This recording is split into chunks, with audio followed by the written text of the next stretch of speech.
Indian actor Nitin Mukesh's Instagram account hacked and got restored within few hours. Actor Nitin Mukesh posted onto his social media platform to inform his 2.6 million fans on Instagram and Twitter about his account getting hacked.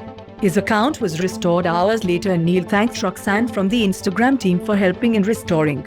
He also wrote, "Though I have got control of my account, please refrain from following any link sent from my account. It is still in the process of full recovery." Recently, actor politician Urmila Matondkar, celebrity interior designer Sasan Khan and choreographer director Farah Khan's social media accounts were also hacked.